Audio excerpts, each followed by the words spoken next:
Hola, muy buenos días a todos los que nos acompañan aquí en la sala del programa de matemática educativa. Buenos días a todos los que nos acompañan a la distancia y a los que a lo mejor nos van a acompañar cuando vean el seminario ya en línea a posterior.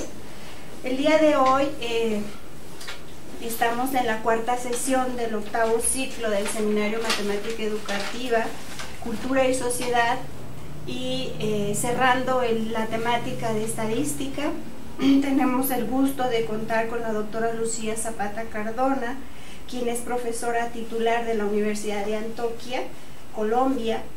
Ella es licenciada en Matemáticas y Física, especialista en la disciplina de estadística y doctora en educación matemática. Y pues sus intereses investigativos se han centrado en la formación de profesores, en la evaluación docente y en el desarrollo de conceptos estadísticos en estudiantes de primaria, secundaria y formación universitaria. Cabe aclarar que la formación secundaria en su país abarca en nuestro país es lo que es secundaria y preparatoria. Y pues bueno, en sus pasatiempos ella es una persona que le gusta hacer yoga. Y también quiero aprovechar la presentación para invitarlos a toda la comunidad a que quien pueda asista de manera presencial. La sala está abierta para todos. Ahora contamos con la presencia del maestro Alfredo de la Normal de Naucalpan. Y pues bueno, nos gustaría que también se unieran más personas. Esta es una invitación abierta para todo aquel que esté interesado. Bueno, pues sin más preámbulos le damos la bienvenida a la doctora Lucía Zapata y vamos a escuchar su presentación. Buenos días, muchas gracias.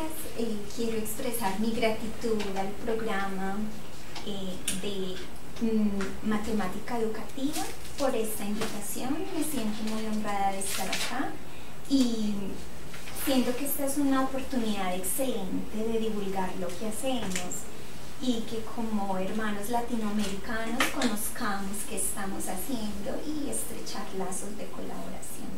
Entonces, de nuevo, mil gracias por esa invitación. La charla que quiero compartir con ustedes hoy la he titulado Enseñando Estadística para la Ciudadanía Crítica y vamos a entrar un poquito en los detalles epistemológicos de lo que significa la ciudadanía crítica. La charla la he dividido en 3 segmentos. El primer segmento quiero contarles cuáles son esas motivaciones que nos han llevado a nosotros, al equipo de investigación, a trabajar en esta temática de la ciudadanía crítica.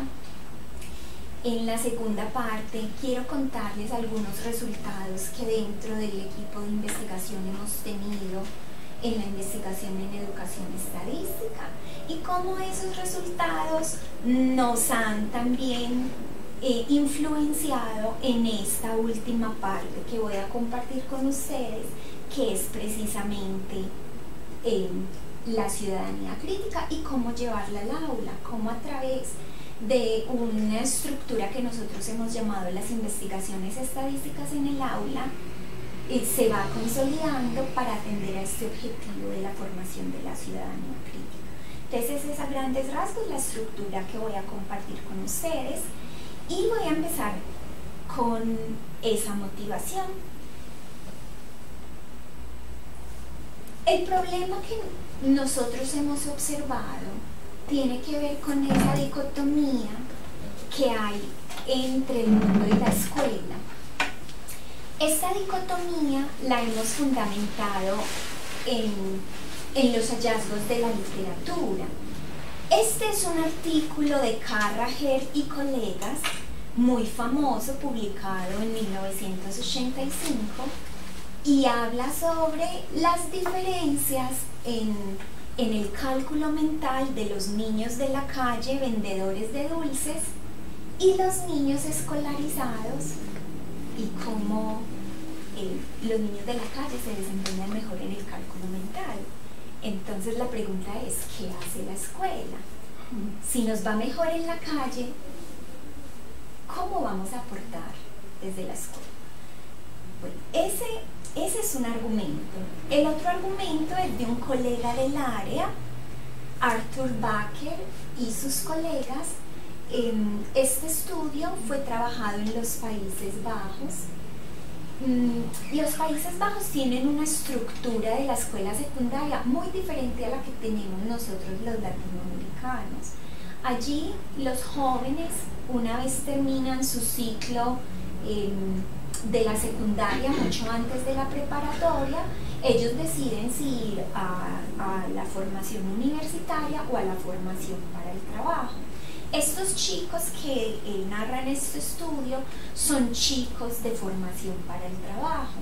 Y la situación es que los chicos habían visto muchos cursos de estadística en su formación, pero cuando llegaron a una situación real en la que tenían que usar esas herramientas estadísticas, los chicos no supieron cómo usarla, pero tenían una fuerte formación estadística. Entonces ahí es donde nosotros vemos esa dicotomía entre la escuela y el mundo. Parece que tenemos unas estadísticas para la escuela y otras para el mundo. Y el último escenario que quiero compartir con ustedes es una situación que sucedió en Colombia. Yo estoy segura que eso aquí no pasa. Este fue un asunto de corrupción. Fue un descalabro de una inversionista en la bolsa de valores. Esta inversionista captó dinero de personas naturales y personas jurídicas y se hizo un manejo un poco riesgoso para el capital, y no sabemos si fue también un manejo antiético, pero por lo menos sí fue un manejo con mucho riesgo y con prácticas que violaban ciertos estándares. Interbolsa quebró y después de algún tiempo se hicieron algunos juicios, se vincularon algunas personas, pero la reflexión de nosotras no es tanto en la estructura que llevó a la quiebra a Interbolsa, sino qué pasaba con esos profesionales que estaban detrás de Interbolsa. Todos eran profesionales de universidades muy prestigiosas. ¿Qué está pasando en la educación? Que estamos permitiendo que las profesiones no nos ayuden siquiera a trabajar esa parte humanística y moral y un asunto ético. O sea, en las escuelas nuestra apuesta es que la parte humana no solamente las deben dar las artes, la música, sino que tiene que ser una formación integral. Entonces esos son pues como las motivaciones para empezar esta charla. Creemos que ese aislamiento que hay entre el mundo de afuera y el mundo de la escuela trae como consecuencia que a los estudiantes se les niegue esa posibilidad de vincular esos dos mundos. Que lo que aprendan en la escuela tenga una relación con el mundo. Esto lo trabaja mucho Giroux en un libro llamado La escuela y la lucha por la ciudadanía. Para quienes estén interesados en explorar un poco más, él trata este tema de ese vínculo de la escuela y el mundo de afuera. Bueno, a continuación voy a contarles un poco de los resultados que hemos tenido en el equipo de investigación en el que yo trabajo y cómo nos ha dado luces para trabajar esa dicotomía. Entonces voy a contarles un poco sobre cómo ha sido esa tradición en la enseñanza de la estadística y qué nos ha permitido identificar. Entonces voy a hablarles un poco de algunas tareas que los profesores de estadística en estas investigaciones que hemos hecho proponen a los estudiantes y algunas de las preguntas que le hacen en la clase. En esta situación la enseñanza de la estadística en Colombia ha privilegiado mucho el conocimiento teórico. Entonces, se privilegia el aprendizaje de técnicas, de procedimientos, de simulaciones, pero son simulaciones que no tienen una intención específica, sino que son simulaciones prefabricadas que los estudiantes deben ejecutar, pero no están resolviendo una situación particular. Bueno, entonces voy a hablarles primero de las tareas de clase. Este fue un trabajo que se hizo con una investigación auspiciada por la entidad que patrocina ciencia y tecnología en Colombia. Entonces lo que hacíamos era estudiar las clases de los profesores de estadística y nos centrábamos específicamente en las tareas que los profesores proponían. Fueron 18 clases en total y de esas 18 clases nos enfocamos específicamente en las tareas y estábamos intentando mirar esas tareas a qué parte de este ciclo investigativo correspondían o dónde se podían ubicar. Lo que encontramos es que en el 33% de esas tareas estaba un interés por el proceso de recolección de datos. En el análisis, solamente 8% de las tareas que iniciaron con un problema solo correspondían al 12% y 47% de las tareas se centraban en la aplicación de algoritmos. Para quienes estén más interesados en detalles de esta investigación, está publicada en una revista llamada Unipluriversidad. Allí narramos pues como todo el proceso metodológico de la investigación y los resultados que se tuvieron. Aquí solamente estoy intentando mostrar como los hallazgos esenciales de esas investigaciones.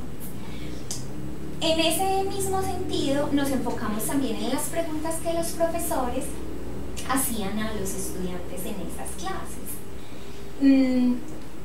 Lo que encontramos es que estas preguntas nos daban elementos del tipo y la calidad de la clase. ¿Cuál era el tipo de pensamiento que se estaba formulando de acuerdo a estas preguntas que se hacían? También, para quienes estén interesados, este está publicado como capítulo del libro en el libro de Teaching and Learning of Statistics.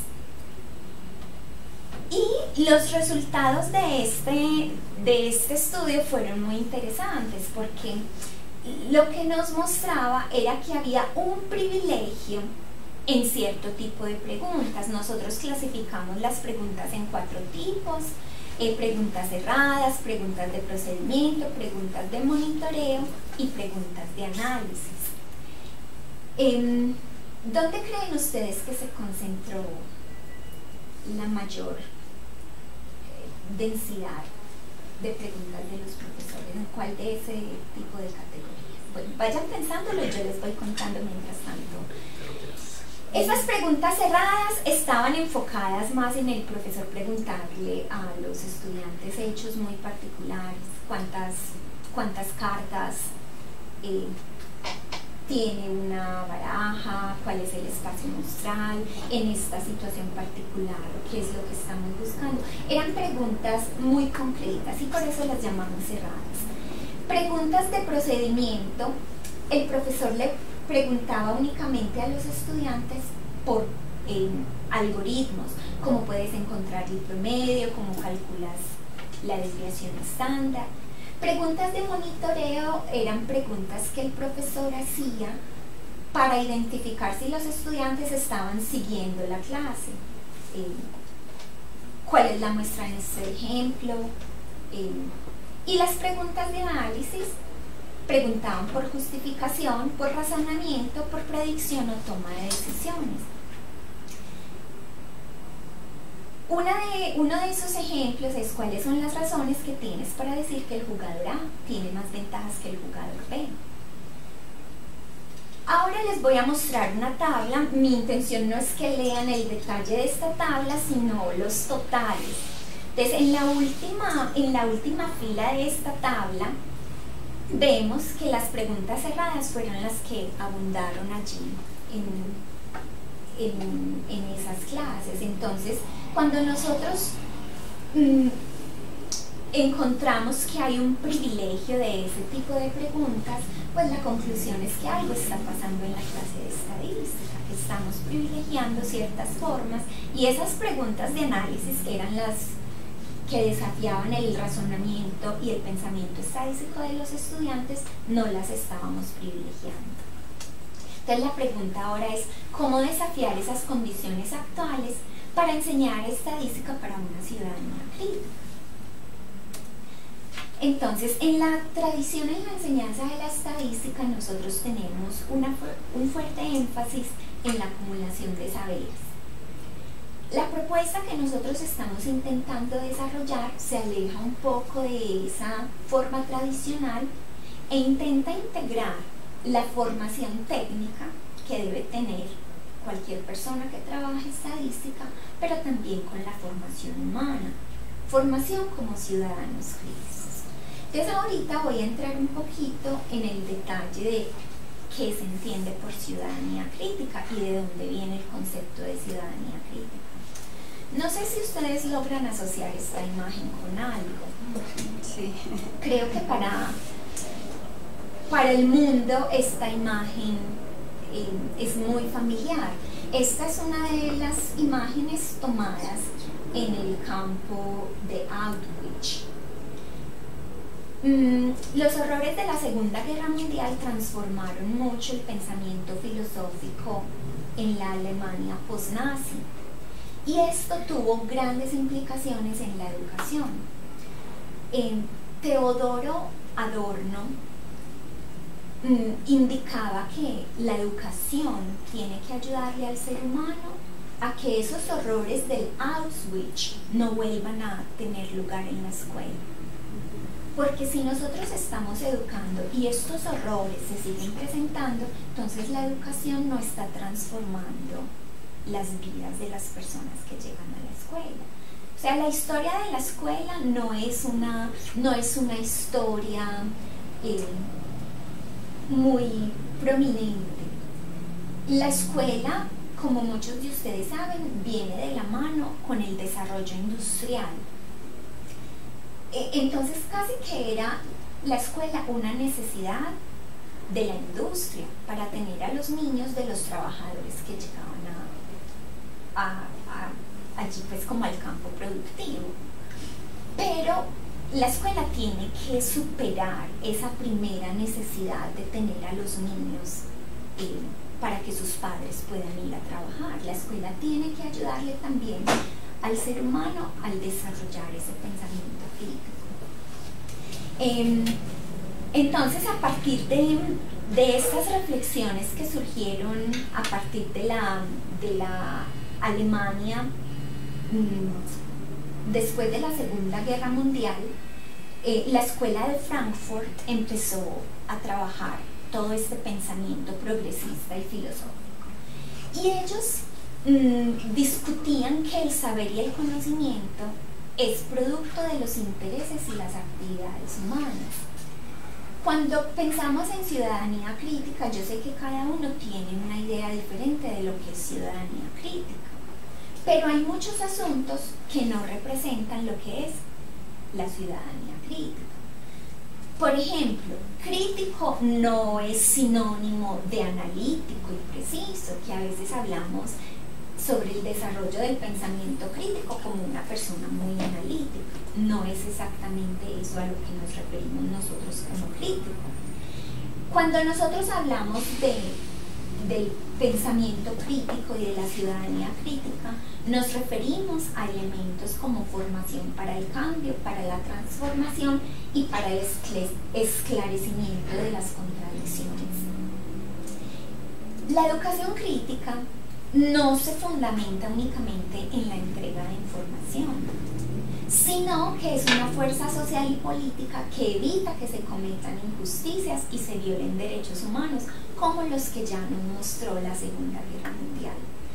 En la Segunda Guerra Mundial, quienes vivieron esa tragedia fueron los judíos, pero esas mismas tragedias las estamos viviendo ahora a través de la exclusión social, a través de la poca solidaridad con los inmigrantes, a través de la discriminación, a través de otro montón de fuerzas. Entonces, la idea es que la ciudadanía crítica pueda coger fuerza en la escuela a través del tipo de modelos que nosotros presentamos allí. Bueno, entonces, crítica, los orígenes de este pensamiento tienen muchos referentes. Es una postura que se fundamenta en el materialismo dialéctico de Marx, pero también tiene sus orígenes en la crítica de la razón pura de Kant. Y en el campo propio de la educación matemática tenemos varios exponentes. Uno de ellos es Oleg Skobsmosi, que trabaja la educación matemática crítica. Entonces, en nuestro pensamiento y en nuestra propuesta, crítica y uso de la razón son sinónimos, pero no solamente sinónimos para generar un análisis o un pensamiento preciso, sino crítico para desarrollar esa actividad de juzgar y salir de algún dilema.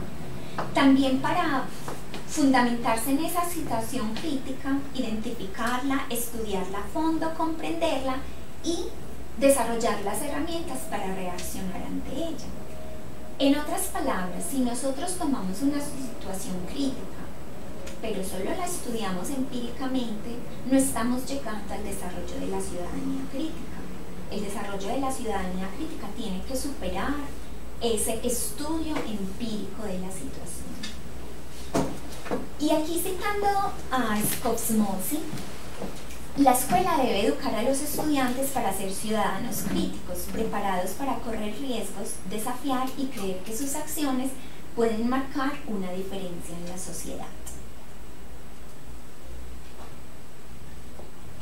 La ciudadanía crítica se puede entender como una cualidad del pensamiento que promueve ciudadanos conscientes en lo ambiental, social, político y económico y desarrolla disposiciones críticas hacia el mundo en el que viven. Entonces, este es un concepto que ha sido desarrollado por Skobsmosi, en el que habla de las crisis de la sociedad. Esas crisis de la sociedad tienen muchos nombres: inequidad, inequidad en los recursos naturales, inequidad en el campo laboral, desastres naturales, contaminación ambiental. Yo sé que ustedes en estos momentos están imaginando un montón de crisis, pero ese es el concepto que trabaja Skobsmosi en la educación matemática crítica.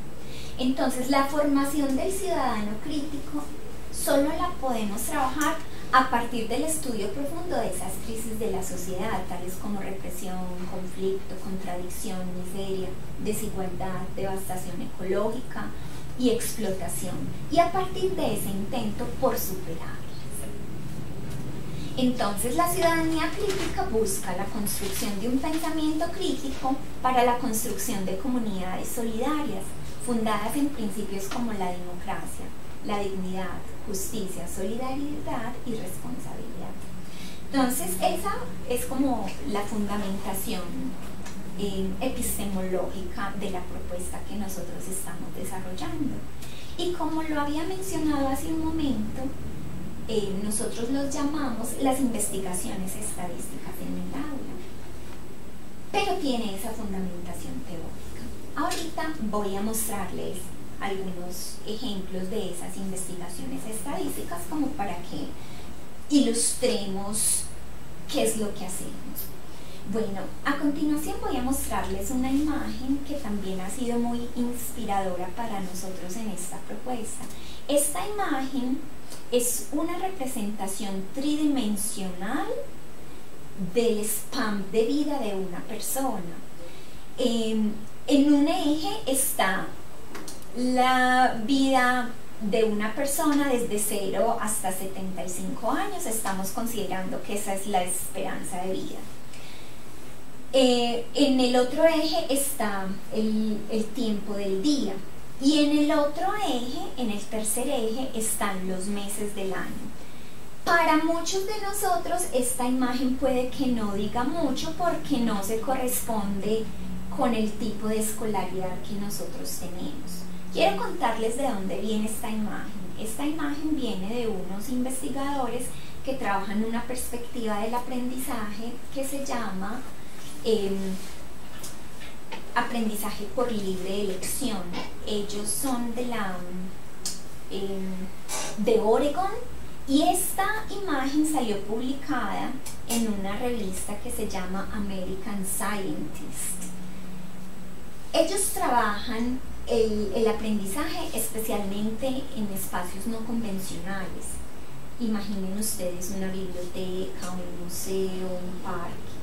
No es el aprendizaje en la escuela, sino que es un aprendizaje por fuera de la escuela. Entonces, ¿por qué es importante esta imagen?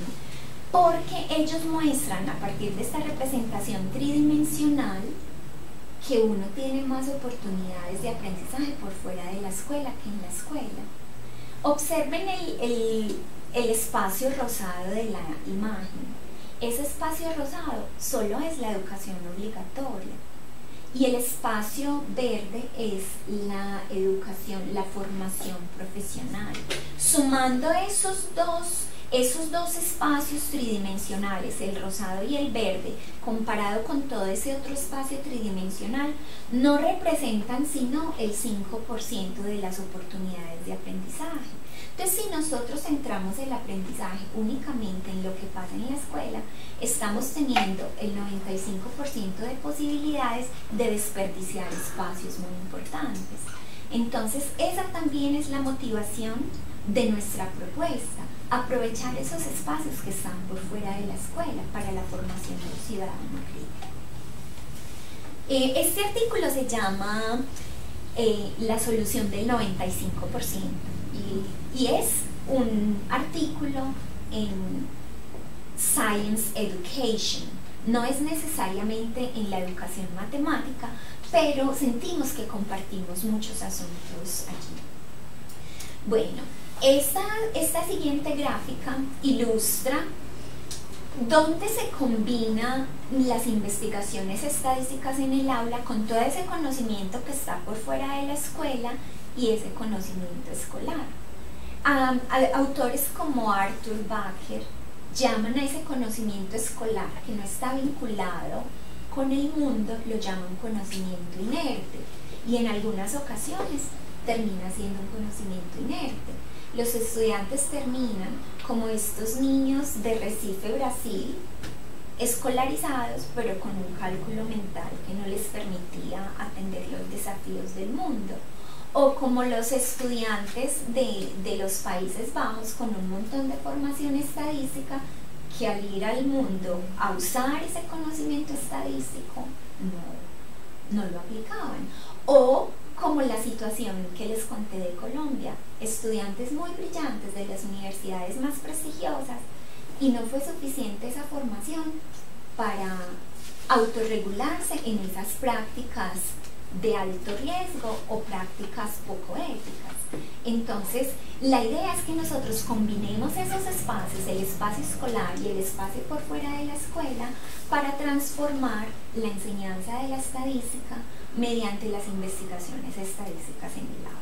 Entonces, ¿qué son las investigaciones estadísticas en el aula? Primero, parten de crisis de la sociedad. O sea, aquí no partimos de datos hipotéticos, no partimos de situaciones que no sean reales, partimos de situaciones que se den en la sociedad y que representen una crisis. Trabajamos mucho el conocimiento estadístico, pero siempre vinculado con las crisis y no únicamente para estudiar esa crisis desde el punto de vista empírico, sino que esa crisis sea ese vínculo con el mundo. Hay un conocimiento articulado, entonces como muchos académicos lo han mostrado, el contexto en la educación estadística es vital. Si nosotros le quitamos el contexto a la educación estadística, nos queda álgebra. El álgebra la podemos estudiar ausente del contexto, la estadística, ¿no? Entonces, esos son pues como los componentes principales de las investigaciones estadísticas en el aula. Hay un fuerte desarrollo de los conceptos estadísticos, pero siempre en relación con el mundo. Y la gran ganancia es esa formación del ciudadano crítico. En las investigaciones estadísticas en el aula, el conocimiento estadístico es muy importante, pero se toma la estadística como una construcción humana que responde a los requerimientos de la cultura y nace de las necesidades del ser humano. Entendemos las ciencias como una respuesta a problemas de naturaleza antropológica que surgen en relación al entorno físico, biológico y social en el que vive el hombre. En las investigaciones estadísticas no nos centramos únicamente en los saberes. Sí lo hacemos, pero no es nuestro centro, sino también en la dimensión social de los seres. Y en las investigaciones estadísticas, la estadística se concibe como un campo de conocimiento integrado para entender y participar críticamente en el mundo. Entonces, para resumir, es algo como que nosotros miramos la estadística en la parte objetiva, pero también subjetiva. Miramos el saber, pero también miramos el ser. Y en las investigaciones estadísticas en el aula nosotros trabajamos el ciclo investigativo, el ciclo de indagación, que es una forma de promover en los estudiantes esa, imitar lo que hacen los estadísticos profesionales en su actividad cotidiana, que es resolver problemas. El contexto es fundamental. La enseñanza de la estadística tiene que vincular el contexto. El contexto es lo que dota de sentido a lo que se hace en la estadística. Cuando nosotros pensamos en la labor profesional de un estadístico, ellos no abordan problemas sobresimplificados. O sea, si ustedes han tenido la oportunidad de hablar con estadísticos profesionales, a ellos las personas les llegan es con problemas, no les llegan con la base de datos, llegan con problemas y el estadístico tiene que desarrollar todo ese proceso investigativo para indagar la mejor forma de recoger los datos, cuál es la mejor forma de analizarlos. Entonces, por eso el contexto aquí tiene tanta importancia, porque es lo que dota de sentido los resultados. Los estadísticos de profesión parten de realidades complejas para modelarlas estadísticamente y hacer inferencias basadas en datos. Entonces, la enseñanza de la estadística mediante las investigaciones estadísticas en el aula es esencialmente una contribución a la construcción de una sociedad más democrática. Ahora les voy a contar algunos ejemplos de esas investigaciones estadísticas en el aula. Este es un ejemplo un poco antiguo. Este fue un estudio publicado en una revista que se llama Applied Psychology, pero fue un ejemplo real. A 48 gerentes de banco se les dieron hojas de vida de personas para que ellos decidieran promoverlos o no, o recomendaran su promoción. Esto quiero decirles que fue una situación simulada en un workshop, en un taller. Entonces estos 48 gerentes de banco participaban en el taller y parte del taller era tomar una hoja de vida y decidir si con esas características de esa hoja de vida los gerentes de banco recomendarían la promoción de esa persona o no. ¿Cuál era la característica de esta hoja de vida? Que era la misma para todos. 24 hojas de vida estaban marcadas como hombre y 24 hojas de vida estaban marcadas como mujer. Los resultados fueron muy interesantes. Estos fueron los conteos de esa experimentación. De los 24 hombres, 21 fueron ascendidos. Y de las 24 mujeres, 14 fueron ascendidos. Recordemos que la hoja de vida era la misma para todos. Entonces la pregunta que se le hace a los estudiantes es: ¿cree usted que aquí hay evidencia para sospechar de discriminación?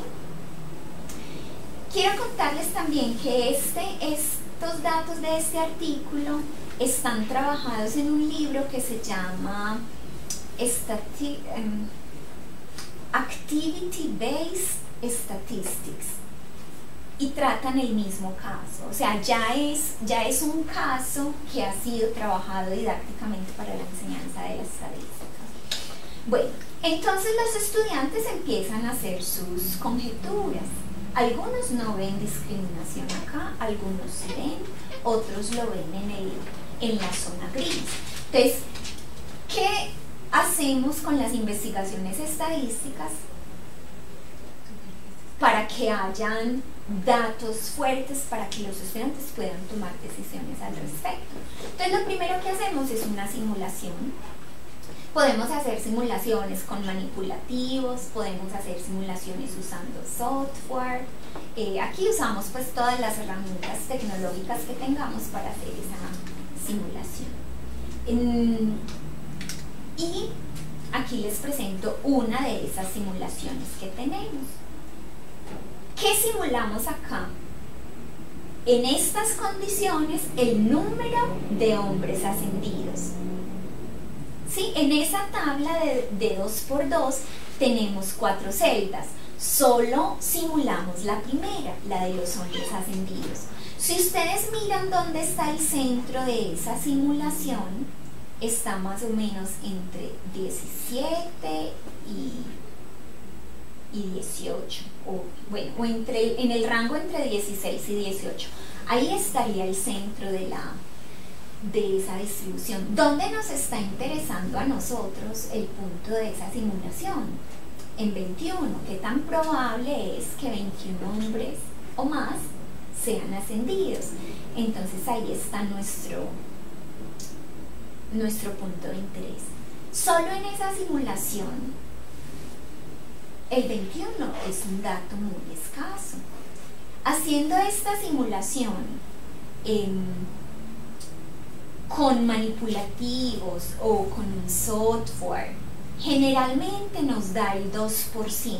El 2% de las veces. De cada 100 veces obtenemos 21 hombres ascendidos o más. Ahí hemos calculado un valor P empíricamente. La probabilidad de tener un hombre ascendido. Bueno, esta es una situación que a mí me gusta mucho trabajar con los estudiantes porque nos da para mucho. Podemos trabajar la simulación, pero también podemos calcular este valor P a través de una distribución hipergeométrica. Y es una situación en la que yo me tardo varios encuentros con los estudiantes porque podemos trabajar muchos escenarios. Entonces, de esta investigación estadística en el aula, ¿cuáles son los conceptos estadísticos que logramos trabajar? Logramos trabajar diseño de experimentos, asignación aleatoria, distribuciones muestrales, simulación, contraste de hipótesis, error tipo 1 y error tipo 2, la distribución hipergeométrica, la distribución chi cuadrado, hacemos contrastes de hipótesis, bueno, hacemos un montón de asuntos con esta investigación estadística en el aula. Entonces el conocimiento estadístico que se logra trabajar allí es bastante profundo. Esta situación nos lleva a otras situaciones de discriminación. Entonces uno de los estudiantes hizo, por ejemplo, esta experimentación. Tomó los datos de la revista Forbes de 2016 para los actores y actrices de Hollywood mejor pagados durante ese año. y esto fue lo que encontró. O sea, la actriz que más dinero genera en el 2016 en Forbes está muy detrás de los 4 primeros hombres en esa lista. Y eso también genera otro montón de situaciones a partir de esta situación que es traída también por un estudiante. Trabajamos otro tipo de contrastes, entonces aquí ya trabajamos comparación entre dos grupos, representación gráfica de datos, contrastes de hipótesis, distribución T, prueba T para diferencia de medias. Bueno, esto nos da para otras exploraciones. Bueno, el siguiente ejemplo que les voy a mostrar lo trabajamos en 5º grado. Y este es obesidad infantil en la tienda escolar. Y aquí los estudiantes estaban interesados en el valor nutricional de los productos de la tienda escolar.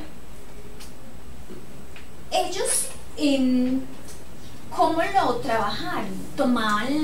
Hicieron una lista de los productos de la tienda escolar. Y a partir de allí empezaron a coleccionar la información nutricional de esos productos, información nutricional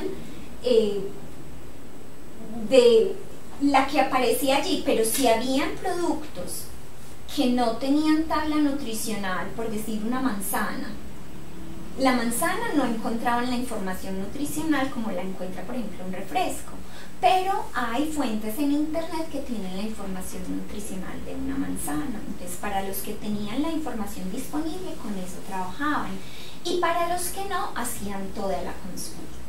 Aquí les traigo la lista. Yo sé que es posible que no alcancen a mirar todo el detalle, pero eso era lo que se miraba: las calorías, las grasas, carbohidratos, proteínas, sodio, y si el alimento era procesado o no. Una manzana quedaría en la categoría no procesado, pero un refresco en cajita ya caería en la categoría procesada. Y con estos datos los estudiantes hicieron un análisis exploratorio muy interesante. Recuerden que eran niños de 5º grado, entonces con 5º grado el trabajo es mucho más intuitivo, es más de exploración de datos. Aquí ellos usaron diferentes software para trabajar ese análisis exploratorio de datos y encontraban conclusiones muy interesantes. Por ejemplo, ellos dividieron el análisis entre los alimentos procesados y no procesados y la cantidad de sodio. Entonces ese fue un hallazgo muy interesante. Miren qué es un análisis inferencial informal. Aquí no se está usando la inferencia estadística formal, pero ese hallazgo de los estudiantes ya cae en la categoría de un análisis inferencial informal. Decir que los alimentos procesados tienen más sodio que los no procesados es un hallazgo muy interesante. Entonces, miren cómo nos lleva esto a empezar también a pensar en la cafetería y en los productos de la cafetería que ellos tenían.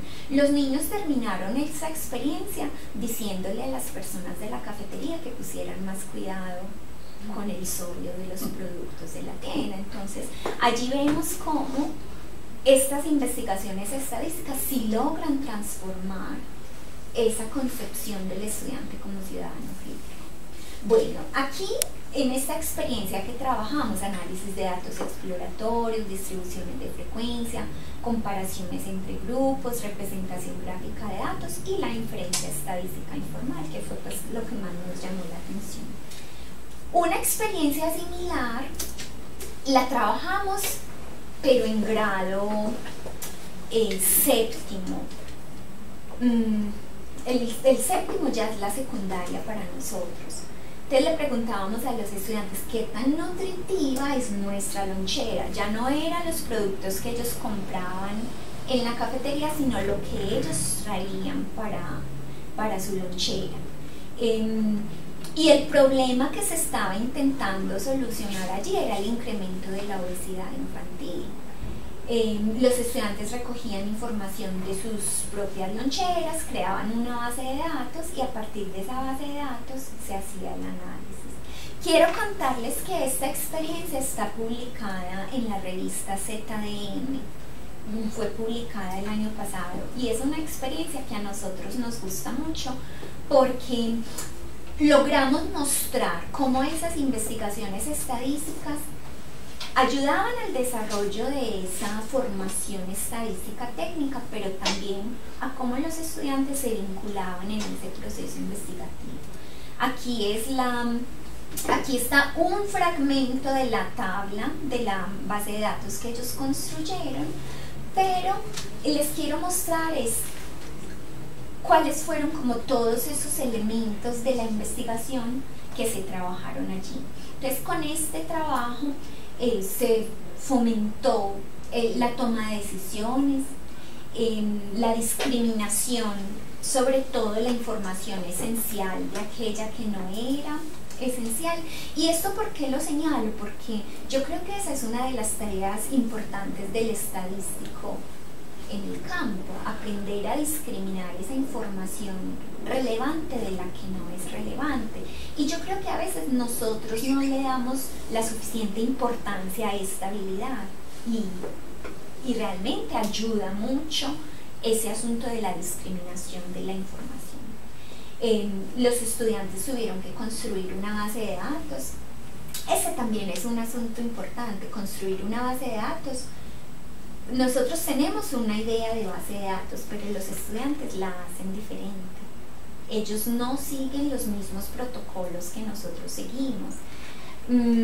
Nosotros ya la tenemos muy incorporada, muy institucionalizada, más o menos logramos conectar el lenguaje de la base de datos con el lenguaje del software. Los estudiantes todavía no tienen desarrollada esa habilidad. Entonces también toma un poco de tiempo institucionalizar ese asunto de la base de datos. Bueno, y un asunto muy importante aquí es que en los análisis se ve mucho cómo ellos toman información del mundo para hacer sus análisis. Y cito aquí un comentario de un artículo de Maxim Fancut y sus colegas sobre la modelación. Lo que hicieron los estudiantes aquí en esta experiencia fue modelar. Y dicen ellos, el sujeto de la actividad de modelación se mueve entre el mundo matemático y el mundo contextual. Todo el tiempo ellos hicieron el trabajo pensando en su lonchera y todas sus conclusiones fueron relacionadas con él. Quiero mostrarles en la siguiente imagen una gráfica que ellos construyeron. Es una gráfica muy interesante porque tampoco sigue los patrones que nosotros usualmente seguimos. Ellos graficaron calorías, grasas, carbohidratos, proteínas y sodio, pero nosotros sabemos que entre estas variables la relación no es tan directa como ellos lo graficaron. Pero esto nos sirvió también como para empezar a institucionalizar ese conocimiento que ellos tenían. Bueno, y en esta también fue una gráfica, una representación gráfica que hicieron los niños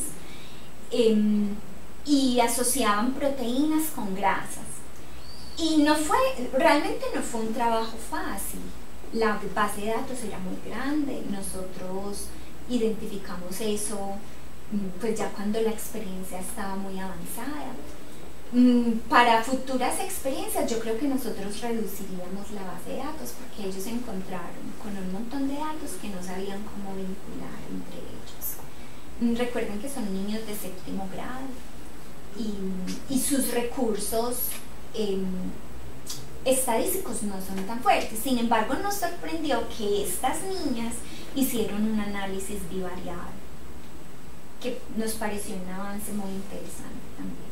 Bueno, la otra experiencia es otro ejemplo en que nosotros trabajamos con los estudiantes y es si el uso del celular y el tiempo de reacción a una luz roja están relacionados.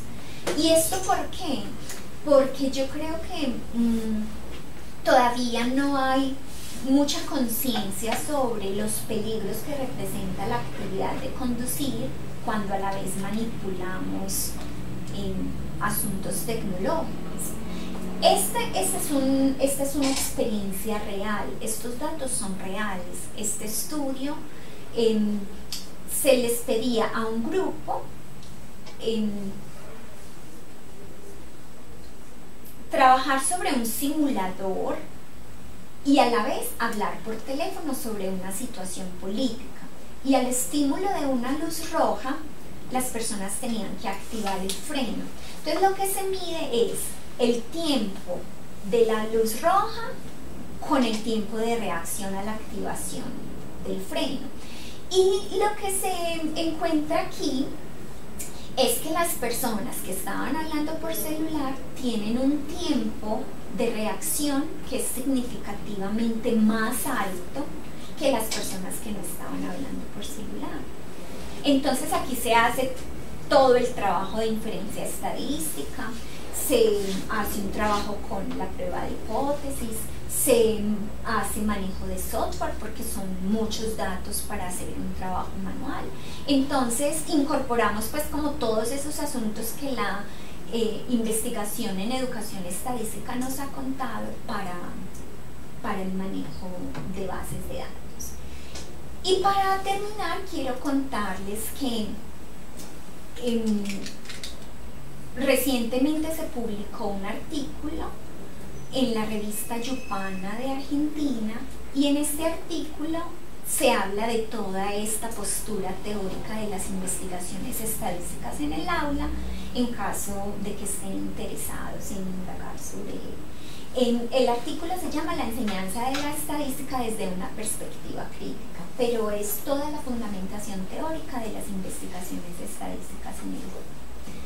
Y para terminar, quiero contarles cuál es la visión que se tiene de la estadística. Esta imagen nos da una visión muy borrosa, pero el retrovisor nos da una imagen mucho más clara.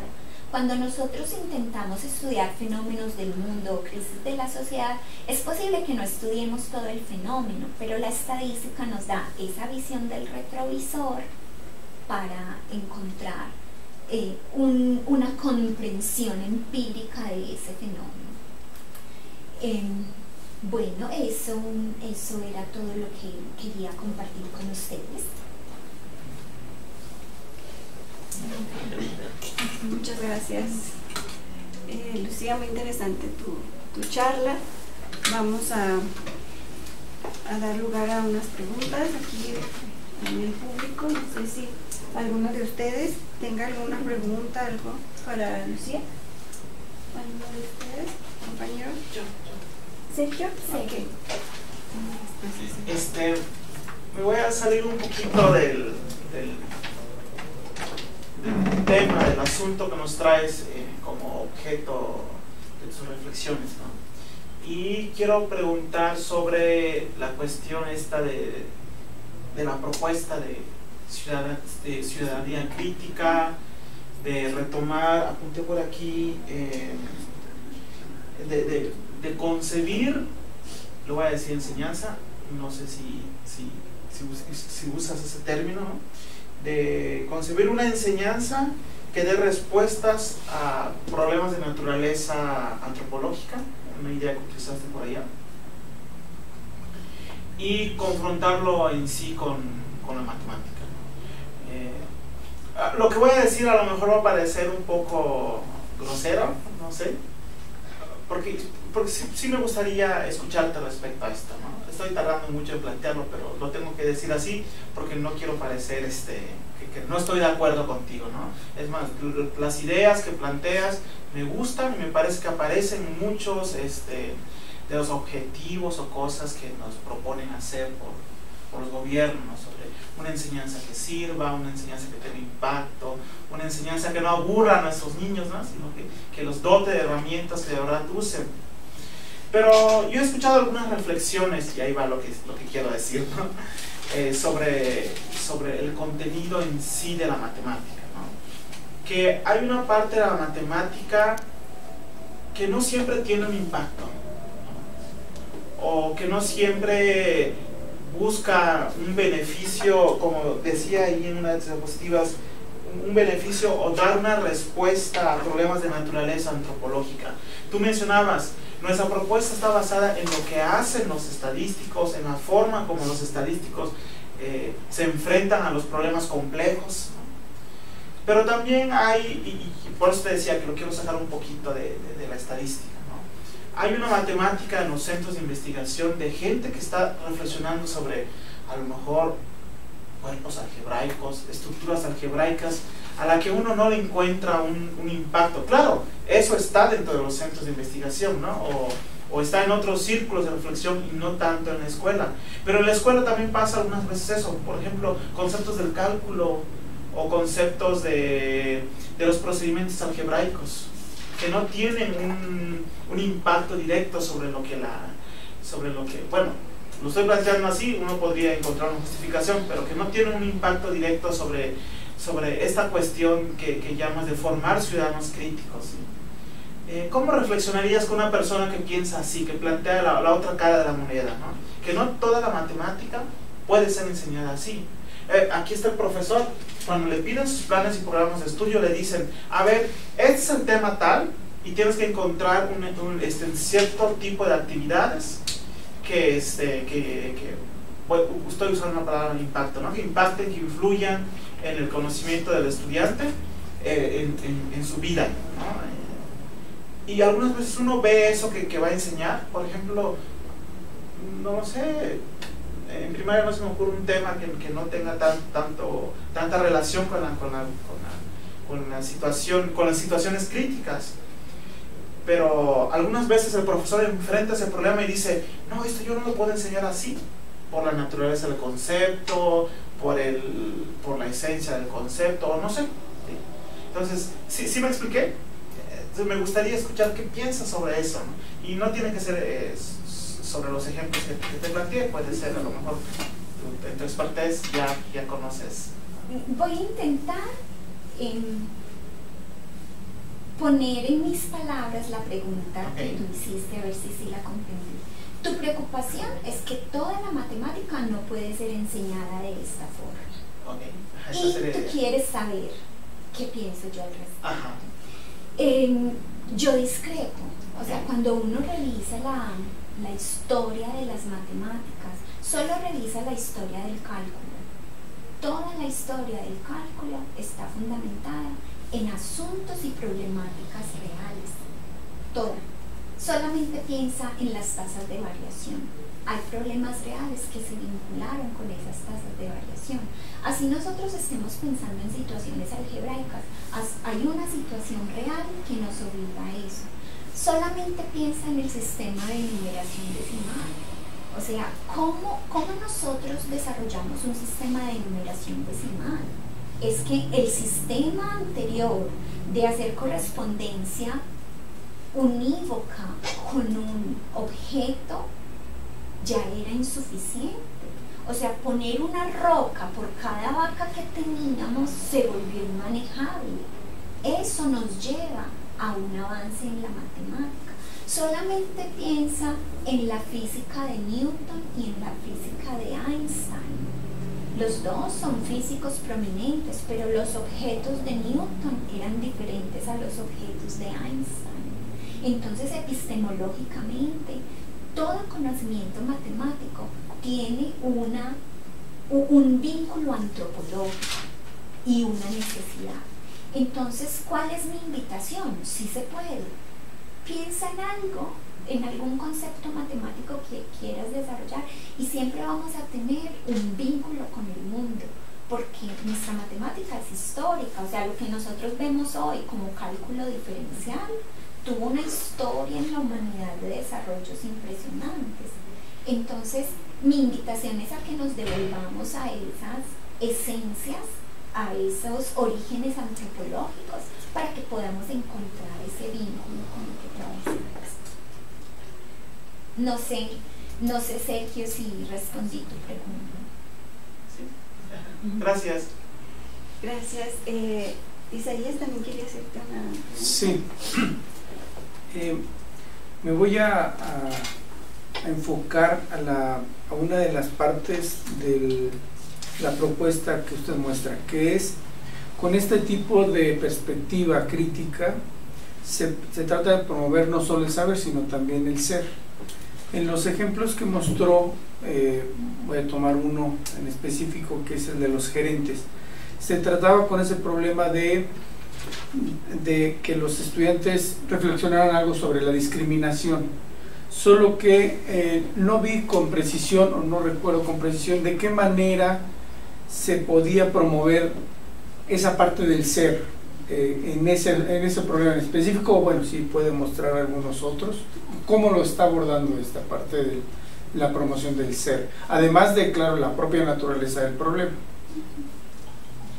Bueno, aquí de pronto no lo mostré mucho porque no alcancé a mostrar ese detalle, pero la situación que nosotros trabajamos de discriminación es como una puerta de entrada a trabajar otros asuntos de discriminación. Incluso el ejemplo de los salarios de actrices y actores es una consecuencia de esa investigación estadística en el aula que trajo un estudiante de la misma clase.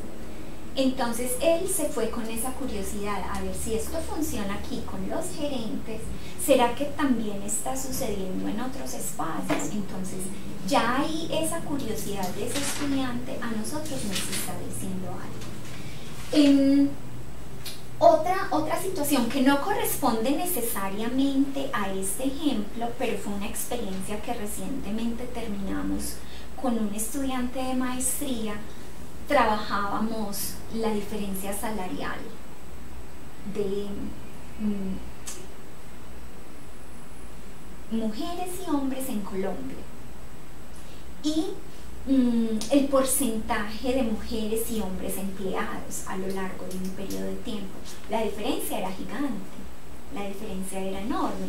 Incluso una de las niñas que trabajó en esta exploración de estos datos, cuando estaba presentando, ella presentaba, pero lo hacía indignada y decía: mujeres, tenemos que hacer algo, esto no está funcionando, algo tenemos que hacer. Ella no dio la respuesta de qué teníamos que hacer, pero solo esa indignación que ella siente para nosotros ya es un indicador de que estamos en el camino de ese pensamiento para la ciudadanía crítica, porque bueno, ya ella se está sintiendo como parte de una sociedad en la que hay indicadores muy diferenciales para hombres y mujeres, y sabe que hay que hacer algo, que todavía no ha llegado allá, pero ya va en ese camino. Perdón, ¿Sí? Es que me gustaría profundizar sobre su opinión en este sentido. ¿Usted considera que estos problemas, claro, pueden promover el ser, pero además una discusión más profunda se puede propiciar dentro del aula? El profesor de matemáticas puede propiciar una discusión profunda sobre el asunto de la discriminación y no solo dejárselo a profesores de disciplinas distintas como ética o como otras, e incluso una propuesta pudiera ser que el profesor de matemáticas pasara el problema, esta discusión en otros ámbitos con otros profesores, para que, por ejemplo, el tema de la discriminación sea diseminado en distintos cursos, e incluso no solo el tema de la discriminación, sino los objetos matemáticos incluso sean vistos en distintas materias de otras formas. Esa es una reflexión que me gustaría conocer. Incluso en estos momentos hay varios equipos de investigación que están mirando la enseñanza de las matemáticas mediante un asunto indisciplinar.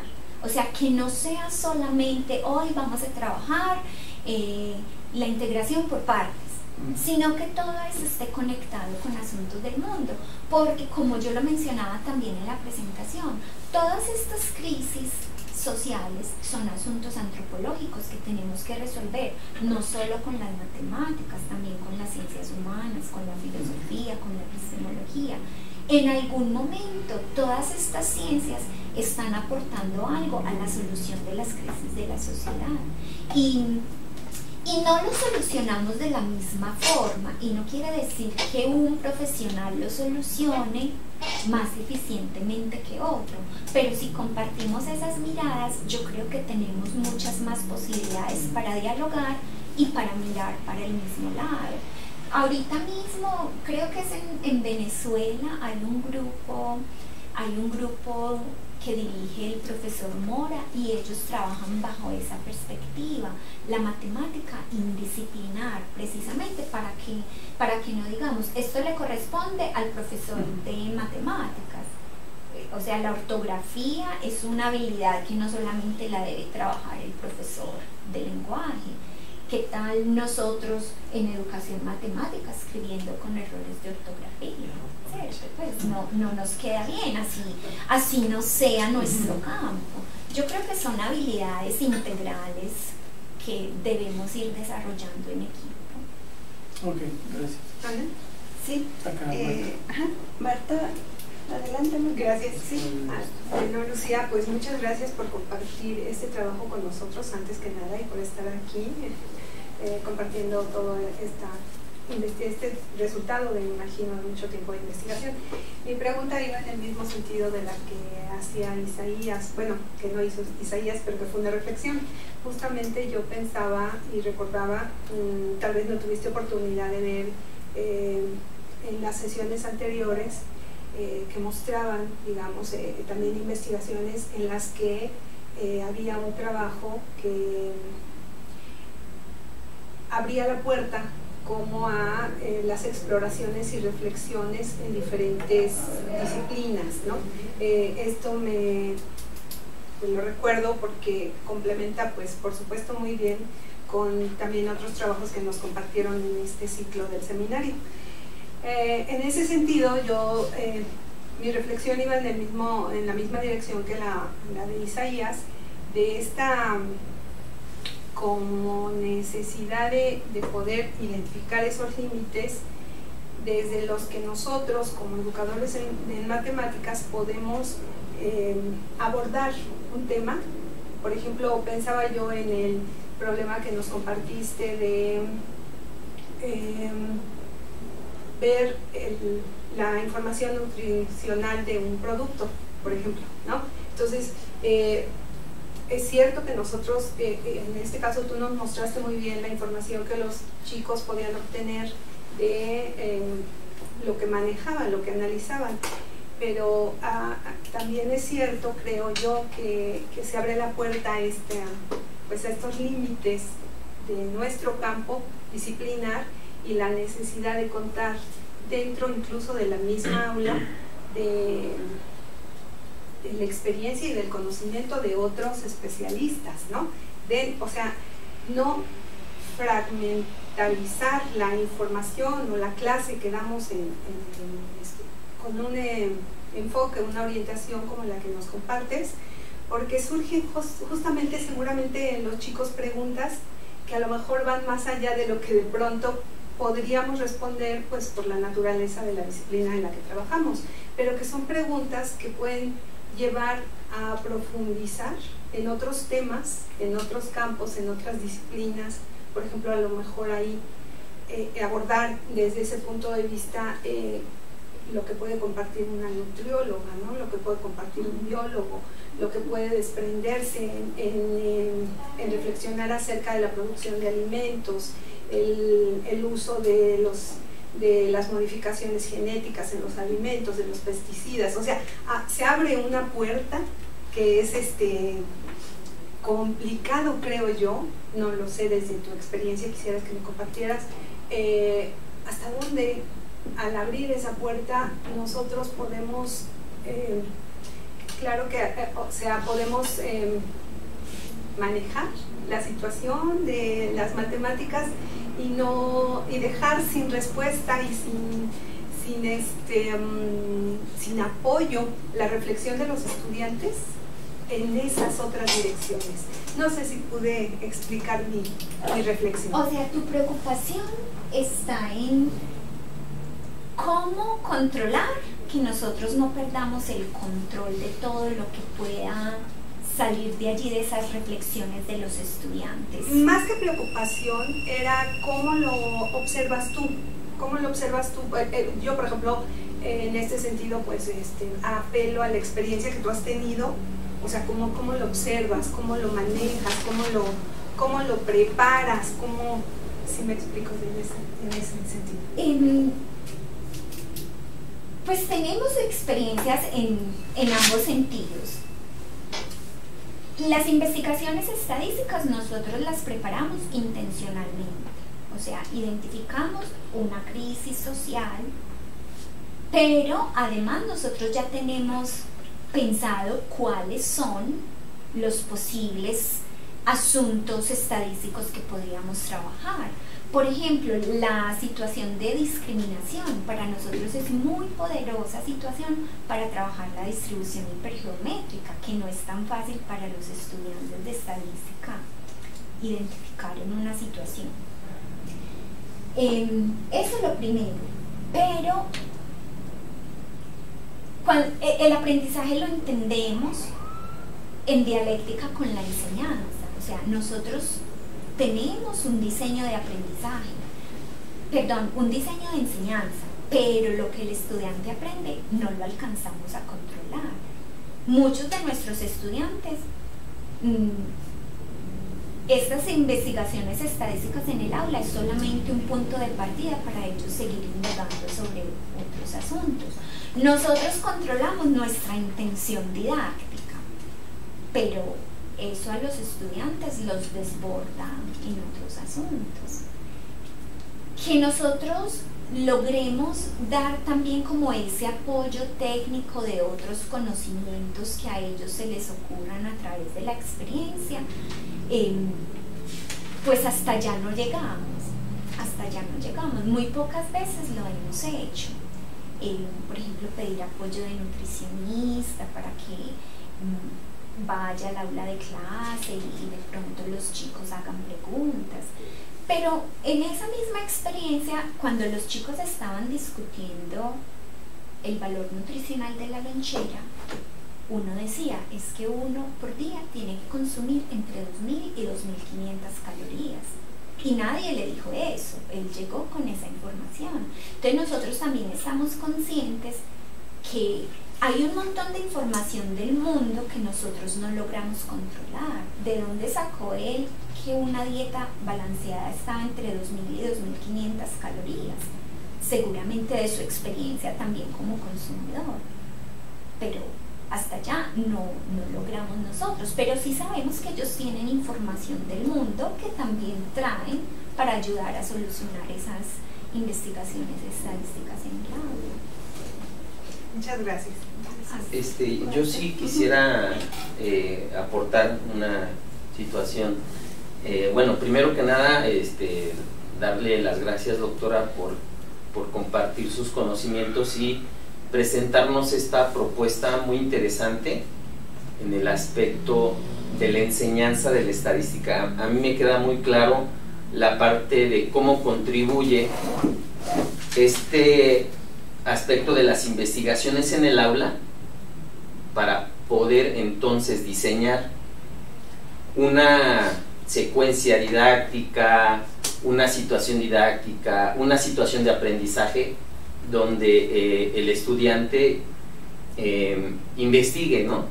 Esta propuesta del análisis nutricional de los alimentos, yo en este caso particular lo trataría de otra manera, porque aquí el problema en México es el alto índice de diabetes, ¿sí?, que cobra muchas vidas en nuestro país, pero muy importante la parte del análisis nutricional. Pero yo le agregaría ahí otro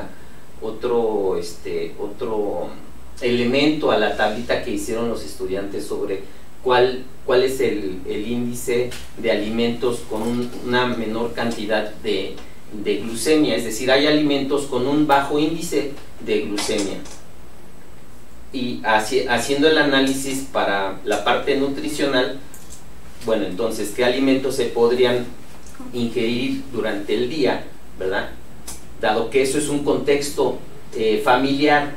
Muchos de nuestros estudiantes tienen familiares diabéticos, hermanos, tíos, entonces esa información podría ayudarlos a estar mejor informados respecto a esa parte y cómo contrarrestar, ¿no? Cómo cuidarse para no enfermarse de esa situación. Entonces ahí yo, por ejemplo, el índice que descubrieron ellos, ¿no? El alto índice de sodio afecta en la salud en el ser humano, pero ahí me surge otra pregunta: ¿cómo el índice de sodio afecta a nuestra salud?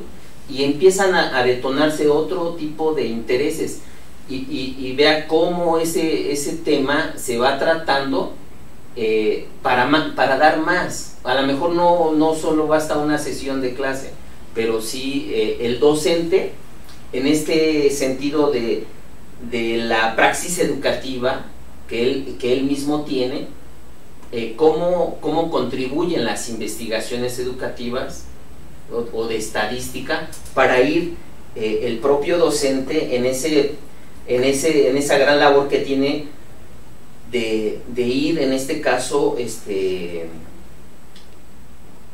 analizando resultados para que él después haga inferencias y las lleve al aula, para ir afinando su práctica educativa, que lo único que tiene como meta o objetivo final es que el alumno aprenda, pero que en ese sentido a la estadística la vea como algo útil de su vida, que la va a usar, ¿no? Y que trate de vincularlo con su vida cotidiana, porque en México está olvidada esa parte en educación básica de la estadística, ¿no? O sea, habría que aportar más cosas, ¿no? A mí me hubiera gustado que hubiera más docentes de educación básica para que la escucharan, porque sí me parece que los ejemplos que da son muy valiosos, contribuyen mucho a cómo entonces yo para formar a futuros docentes de matemáticas puedo llevarles propuestas, teoría, qué es lo que está haciendo ese grupo de investigación en el que usted está, en el que se encuentra, y poder entonces potenciar más esta parte de aportaciones a la enseñanza de la matemática. Muchas gracias. Ay, pues, maestro Alfredo, ¿qué digo sobre su comentario? Las investigaciones estadísticas en el aula tienen muchas aristas. Hay momentos en los que se tiene una idea en el diseño, pero los estudiantes muestran otro interés. Y eso sucedió en esta experiencia de 7º grado en el que se estudiaba la información nutricional. El diseño, todos tenían la misma base de datos, pero cada grupo de trabajo la analizaba diferente. Eran más o menos 12 grupos de trabajo y cada grupo la analizó diferente. Unos estaban más preocupados por las grasas, otros más por los azúcares, otros más por el sodio. Ahí es donde nosotros vemos que de pronto nosotros pudimos haber cometido un error en el diseño, porque fue una base de datos muy grande para un grupo de 7º grado. Si nosotros hubiéramos reducido más las variables y enfocarnos, por ejemplo, solo en los azúcares, quizás hubiéramos llegado allá. Pero esto nos sirve de experiencia para la próxima interacción de esta experiencia. Muy bien, muchas ¿Puedo gracias. volver a preguntar? Me voy a pasar tantito las de línea y pasamos, Sí. regresamos acá. Tenemos tres pues, preguntas. Tenemos a Matías Tejera de Uruguay. Dice, ¿qué tan importante consideras la periodicidad de estas prácticas para su efectividad? Matías, muchas gracias por escucharnos desde Uruguay y muchas gracias por la pregunta. Yo creo que No es que tengan que ser de pronto llamadas periódicas, yo creo que debería ser la práctica de la enseñanza de la estadística. Hay otros ejemplos reportados en la literatura. Hay trabajos que usan todo este ciclo de indagación, incluso hasta con niños de primaria. Entonces los niños de primaria tienen la situación, saben que a partir de esta situación tienen que generar unos datos y a partir de los datos tienen que generar una estrategia de análisis, y como lo hacen, digamos, en forma regular, la próxima vez que encuentran un problema ya saben que tienen que pensar en términos de una indagación. Entonces yo creo que una experiencia siempre deja fundamentos muy fuertes para una próxima experiencia. Ok. Y la doctora Alicia López Betancourt pregunta si se han venido integrando estas propuestas en los currículos de la Escuela de Colombia y cómo se evalúa esta propuesta. Infortunadamente no hemos alcanzado a incorporarlo en los currículos de la escuela. Recientemente tuvimos una reforma curricular y logramos incluir algunos asuntos, pero no como investigaciones estadísticas en el aula. Esta parte todavía no la tenemos allí. Y los currículos, como todos sabemos, son currículos muy estáticos que tienen cierta vigilancia, cierto control. Los profesores terminan atendiendo al currículo porque los profesores también son evaluados de acuerdo al currículo.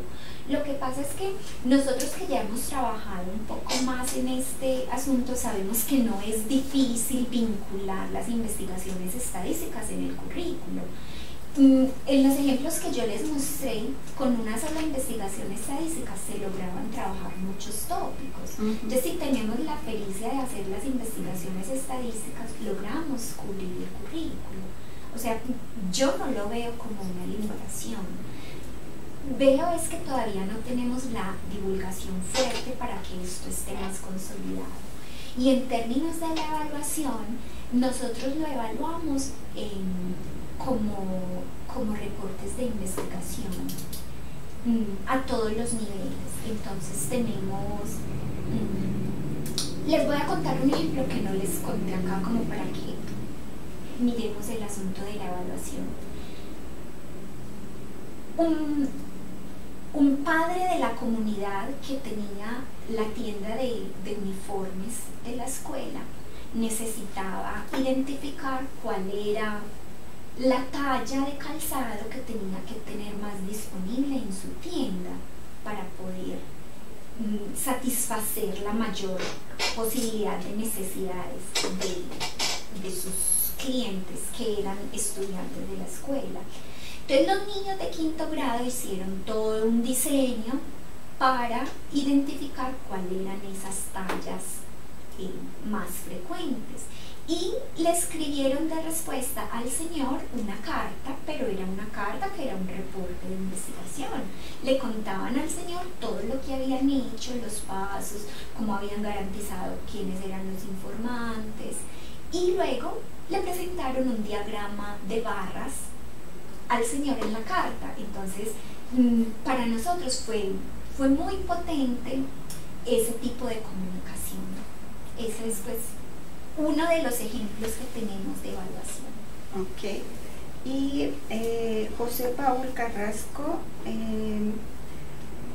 de Aguascalientes, bueno, está en Aguascalientes, pregunta: ¿se ha investigado acerca de que en realidad a ciertos regímenes dominantes en los estados latinoamericanos o no, lo que en realidad interesa es no formar ciudadanos críticos, sino ciudadanos manipulables en cuanto a la comprensión de datos, sin menoscabo de la formación de capital humano para la ciencia?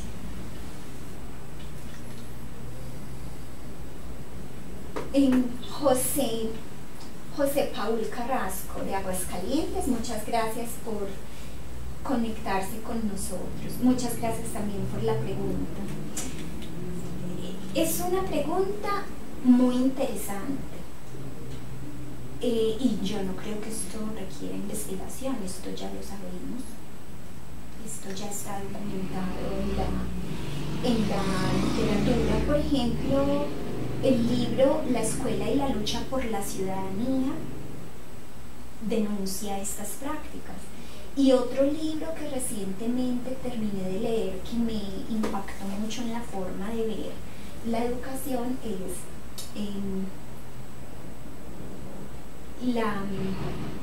olvidé el nombre, permítame, yo me acuerdo del nombre. La educación en la América capitalista. O sea, este texto narra precisamente esas tensiones entre los grupos dominantes y la escuela. Entonces, esto ya está reportado. Okay. Y tenemos también otra pregunta de Damián Alejandro, que él se encuentra en Manzanillo. Dice, ¿cómo es la postura de los docentes ante esta propuesta de trabajo de la estadística en las aulas escolares? ¿Y qué se requiere, hablando de la formación de los docentes, para lograr los objetivos de aprendizaje bajo este método de trabajo en el aula?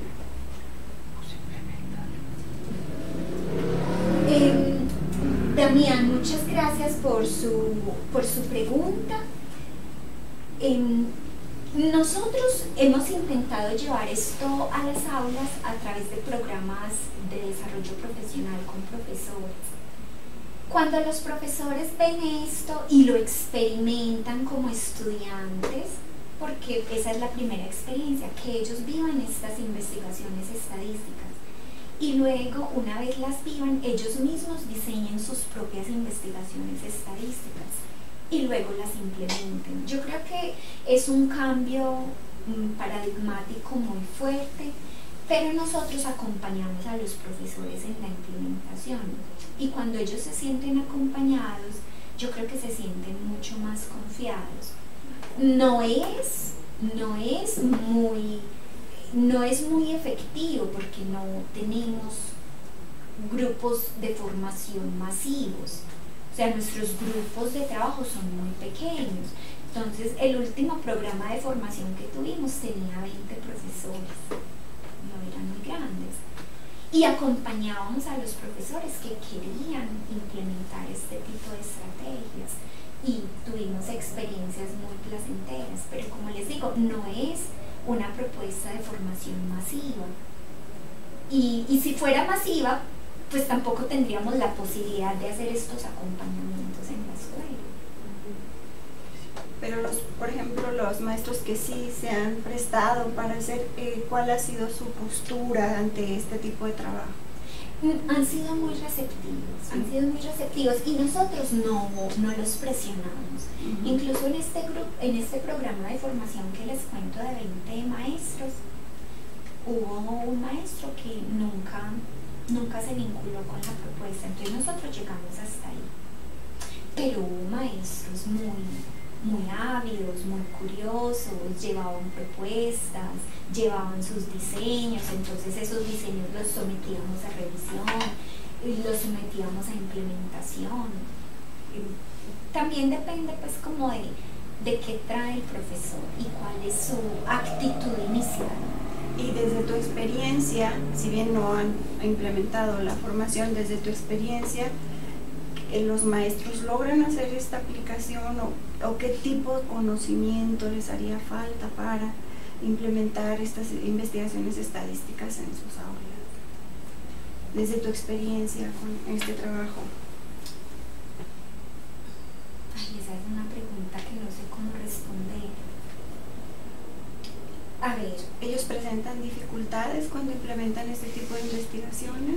Lo que pasa es que como lo hacemos acompañados y después de cada implementación tenemos un diálogo, o sea, hay posibilidades de hacer ajustes, pero ya cuando ellos están solos no sabemos qué pueda pasar.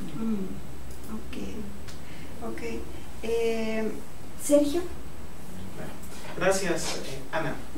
Hace ratito planteé una pregunta con ton de confrontación, ¿no? Y te agradezco mucho tu respuesta, y es lo que quería escuchar, ¿no? Que la matemática, hasta cierto punto, mucha de la matemática tiene fundamentación antropológica. Ahora, lo que yo venía pensando es lo que acabas de tocar, ¿no? Que para tener para aceptar cierto tipo de ideas como las que tú nos presentas, tenemos que pensar en un cambio en un cambio paradigmático de cómo concebimos lo que enseñamos o lo que deseamos que nuestras sociedades aprendan. Entonces, mi pregunta iba en este sentido, ¿no? Una cuestión que podría estar allá es que con esta aproximación, como tú dijiste hace rato, a lo mejor tenemos el miedo de perder el control, ¿no? Y otra cosa que dicen mucho los profesionales de la matemática es que se pierde mucha formalidad. Entonces, mi pregunta es, ¿qué piensas tú respecto a eso? Yo estoy totalmente de acuerdo en que se planteen este tipo de situaciones, en el que estas situaciones amplias aparezcan porque permiten vincular muchos intereses, ¿no? Una sola temática permite vincular intereses. Pero ¿qué pasa por esta cuestión de la formalidad? Que es, hasta cierto punto, el problema que tenemos con el currículum. Con los profesores que tú trabajas, que mismo mencionaste, que estos profesores tienen que ser evaluados, ¿no? Tienen que ser evaluados en términos de lo que su currículum dice, y eso pasa en varios de nuestros países, ¿no? Y cuando les proponemos estas cosas, como que rompe con ese chip que tienen, con esa forma de concebir la matemática. Entonces, ¿qué pasa hasta cierto punto con esta formalidad? No solo la formalidad del currículum que tenemos que cubrir, ¿no? Sino con la formalidad también de la matemática misma. Porque cuando dices, aparecen ahí la distribución hipergeométrica, aparece ahí ciertas herramientas matemáticas, y ahí también podría venir otra cuestión. Ver la matemática nada más como una cajita de herramientas a la que voy y tomo cosas, pero que no sé cómo funcionan, o como las computadoras que usamos, ¿no? Podemos escribir, podemos mandar imprimir, a lo mejor podemos abrir ciertas aplicaciones, pero no sabemos cómo funcionan esas cosas. Entonces, Sergio plantea dos asuntos, el temor a la pérdida de control y el temor a la pérdida de formalidad. Formalidad no se pierde. O sea, esa es una de las apuestas que nosotros tenemos en esta propuesta. Aquí queremos un trabajo en el que la formación técnica sea fuerte, pero que no sea el único objetivo, ¿sí? Sino que esa formación técnica esté acompañada de esas situaciones del mundo en las que se usa. Entonces, formalidad no se pierde. Incluso nosotros tenemos varias experiencias en las que esa formalidad se ve muy clara. De pronto, la pérdida de control yo creo que sí es un temor que se tiene. Y no solamente de los profesores, de los estudiantes también, porque los estudiantes le reclaman a los profesores, enséñame cómo está en el libro. No me enseñes así, enséñame cómo está en el libro. También es una tensión que tienen los estudiantes, pero yo creo que esta propuesta puede lograr abarcar el currículo. Yo lo llamaría más con una flexibilidad y no con pérdida de control. Sí hay que ser mucho más flexibles porque hay contingencias para las que no estamos preparados y se presentan y hay que atenderlas. Muy diferente cuando trabajamos siguiendo el listado de temáticas del libro, que a veces el listado de temáticas del libro también resultan ser poco funcionales para situaciones de la vida real, porque las situaciones de la vida real necesitan otras cosas. Hay una metáfora que un gran colega usa con esto de las herramientas. Él dice, pensemos en la estadística como en una formación en un taller. Si yo voy a un taller yo no aprendo primero que este es el martillo, este es el serrucho, este es el cepillo, y ya cuando tengo todas las herramientas voy y hago una silla.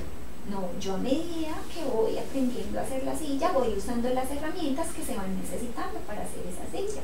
Es posible que haya herramientas que no necesite haciendo esa silla, ¿sí? Pero voy a ser experto en algunas de esas herramientas, y yo creo que esa metáfora aplica muy bien acá. Gracias. A ti, Cel. Bueno, Lucía, vamos a explotarte un poquito más. Tenemos aquí otras participaciones.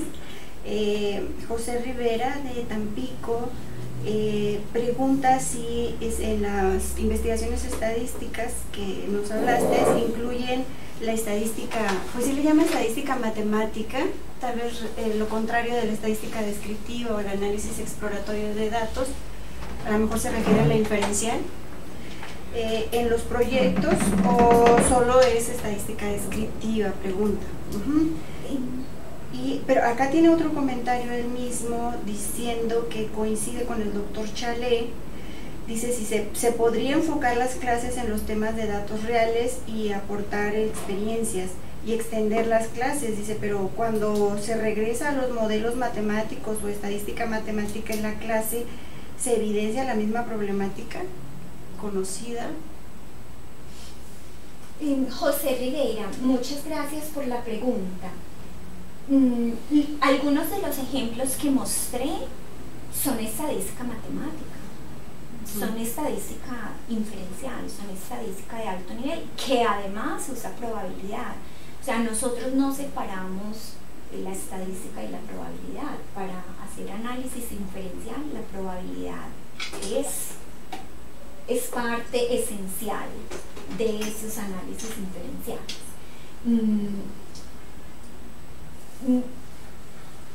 Entonces, sí usamos estadística matemática de alto nivel. Ok. Y tenemos la participación de la doctora Angelina Alvarado Monroy, quien fue una de las ponentes de este ciclo. Ella dice que en este esquema de desarrollo profesional es posible visualizar el incremento de agencia y autonomía en el profesor. ¿Cuánto tiempo se lleva el acompañamiento?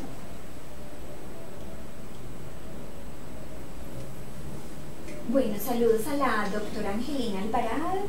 También vi su conferencia, me gustó mucho.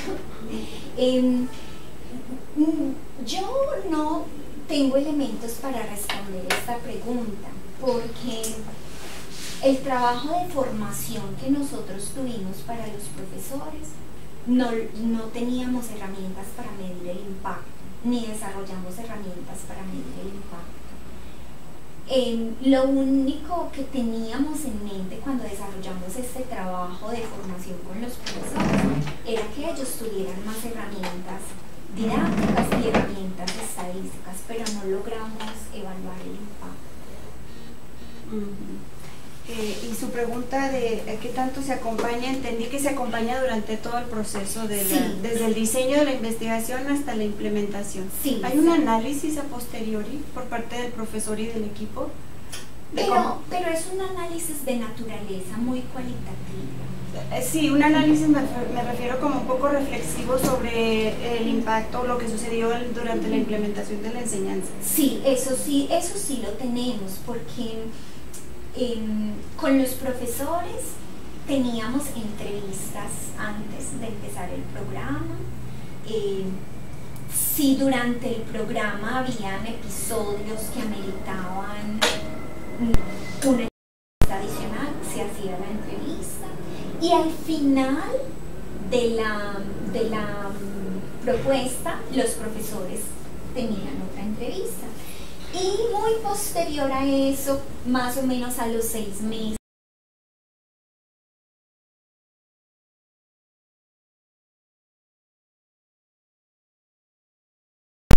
una reflexión sobre su participación en el programa. Y esa reflexión nos ayudaba a nosotros como también a evaluar el impacto que tuvo en ellos, pero más desde lo reflexivo. Como les digo, no desarrollamos indicadores de impacto o algo que nos permitiera medir esto más cuantitativamente, fue solamente a partir de sus escritos reflexivos. Ok. Bueno, Lucía, pues si me permite, sigo yo. Claro. Sí, todavía hay tiempecito. Yo quisiera agradecerte lo que nos has mostrado, porque pues está en las recomendaciones actuales de cómo debe de enseñarse la estadística, a esas recomendaciones a nivel internacional, que es precisamente haciendo investigaciones estadísticas. Sin embargo, yo creo que todavía falta mucho que hacer, y yo te platico una experiencia que tuvimos en México con profesores de secundaria, que fue parte de mi proyecto de doctorado. Lo que más les costó a los profesores para desarrollar este tipo de investigaciones con sus estudiantes fue contar con problemas más que reales, interesantes, porque a ellos les preocupa mucho que el problema capte la atención del estudiante. Ellos les preocupaba que el problema fuera interesante para el estudiante. Podría ser real, podría ser un fenómeno social de bastante interés, pero a lo mejor para los estudiantes no iba a ser, y ellos era algo que les preocupaba. ¿Este problema realmente les va a interesar a mis estudiantes?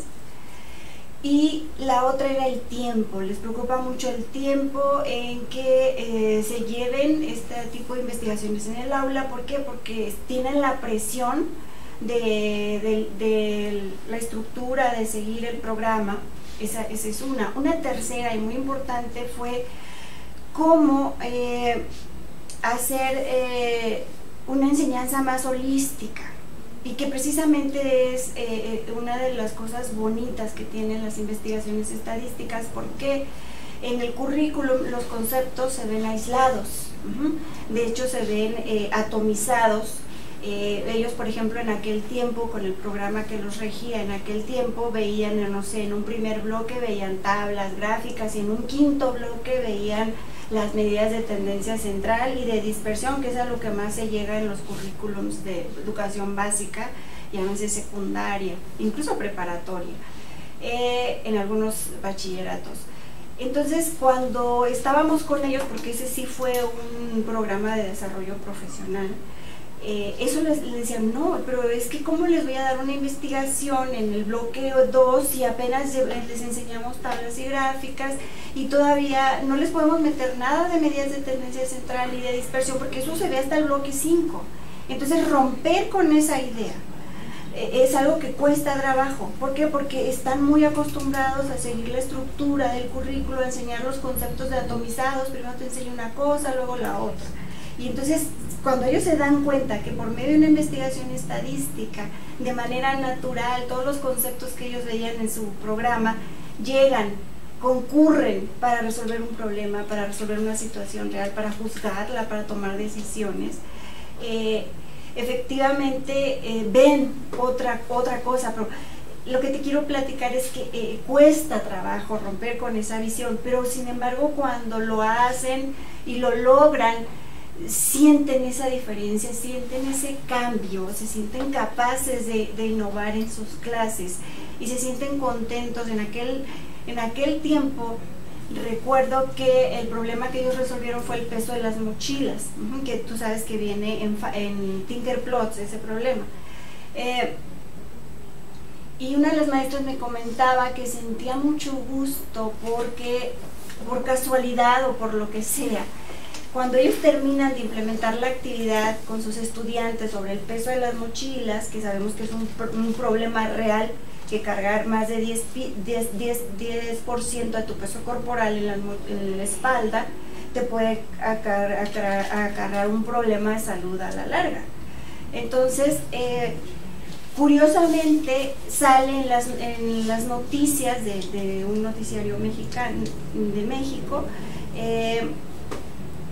el problema. Entonces ya habían pasado ellos la actividad con sus estudiantes hace unos días, y llega un estudiante al aula y le dice: maestra, ayer salió en las noticias el problema que resolvimos en el aula.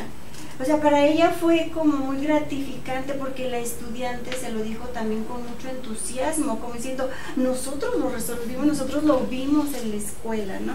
Entonces, sí veo yo que el maestro cambia de perspectiva. Claro, uno los deja, no sabemos si en el tiempo vuelvan a retroceder y vuelvan a pegarse al currículum o se les olvide. ¿Por qué? Porque también no hay ese bagaje de problemas como para decir, ok, fue el de las mochilas, ¿cuál sigue? O siempre voy a ser el de las mochilas, ¿no?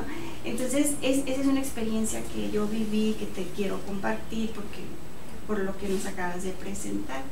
No sé si tengas algún comentario al respecto y hago mi otra pregunta y te prometo que es la última. Dime primero si quieres reaccionar o te hago la otra pregunta. Pues son básicamente las mismas tensiones que nosotros hemos tenido. Incluso en este programa de formación, nosotros tuvimos un profesor que participó en todo el programa de formación, pero fue una participación periférica. Y él venía al programa de formación solo para llevarse las actividades que hacíamos, pero no participaba. Pero la participación que nosotros esperábamos que él hiciera sus propios diseños, esa participación nunca la tuvimos. Y ese es un hallazgo que yo encontré también en mi tesis doctoral. La tesis doctoral que yo trabajé fue un contraste entre los maestros expertos de estadística y los maestros novicios. Y los maestros novicios era esa necesidad de tener mucho material, muchas actividades, mientras que el maestro experto lograba vincular un montón de elementos en una misma actividad. Entonces yo creo que también la experticia nos va dando eso. Y mira, otro comentario que me gustaría hacer es, cuando empiezas tu presentación nos comentas y nos pones la imagen de este niño vendiendo dulces y nos hablas de las habilidades que están reportadas para el cálculo mental que tienen este tipo de personas, que no solo son niños, también son gente adulta que nunca estudió, pero que a lo que sus cuentas le salen muy bien, ¿no? Sin embargo, yo me cuestionaba si eso entra en la crítica, en la ciudadanía crítica de la que tú hablas y que nos explicas más adelante. ¿Y por qué? Porque yo pongo en duda que ese tipo de personas tengan la postura crítica de la que tú nos hablas. La definías como esa fuerza social y política que está para atacar pues las injusticias y no permitir la violación de derechos. Entonces, esos niños o esas personas, yo no dudo que tengan muchas habilidades para el cálculo, se han hecho bastantes estudios etnográficos al respecto, pero yo pondría en tela de juicio si ellos tienen la postura crítica a la que tú haces referencia. Y te voy a poner un ejemplo real. Las ofertas que suelen poner en los supermercados, que no sé, 4 latas de leche por 20 pesos. Y abajito te ponen, eso en tamaño grande, y abajo te ponen, cada una te cuesta tanto. O sea, como diciendo, aprovecha la oferta. Y la mayoría de las personas, pues, agarra la oferta, ¿no? 4 y agarra 4 porque voy a pagar tanto. Pero no se detiene a ver, pues, se lleva 4 cuando está pagando por cada uno, según la oferta. Y hace tiempo me compartieron una imagen de un supermercado de aquí que suele poner sus ofertas en julio y que le llaman a esa época julio regalado porque pone bastantes ofertas. Y le tomaron foto a una promoción y no recuerdo exactamente el producto, pero la idea era esta. Haz de cuenta que decía, no sé, 3 yogurts por 15 pesos. O sea, cada yogurt estaba costando 5 pesos. Y abajo decía, si te llevas solo, o sea, individual, 4 pesos. Y pues la gente se iba por la oferta y se llevaba sus 3 yogurts. Y entonces la persona que me la mandó decía, cuando Julio sabe que no fuiste a la escuela. Entonces yo me quedé pensando y dije, no, ese no es un problema de cálculo, ese no es un problema de cuestión aritmética, de decir, ve, si divides esto entre esto, te vas a dar cuenta que te conviene mejor comprar los individuales y no la oferta. Pero lo que hace la gente es agarrar la oferta porque no se detiene a hacer esa operación, que estoy segura que sí la sabe hacer. Entonces, ¿cuál es el problema? El problema, desde mi punto de vista, es que no se tiene esa cultura crítica, esa cultura de juzgar la información, de detenerte y decir, a ver, ¿esta oferta me conviene? ¿Sí? Entonces, no creo que el hecho de saber o no un cálculo mental, vayas o no vayas a la escuela, entre en esta postura crítica de la que tú nos estás hablando. No sé qué opinas. A ver, las tres situaciones que yo les ponía al principio atienden a situaciones diferentes. Con la primera quería señalar esa dicotomía entre la escuela y el mundo, que a los niños en la calle les estaba yendo mejor que la escuela.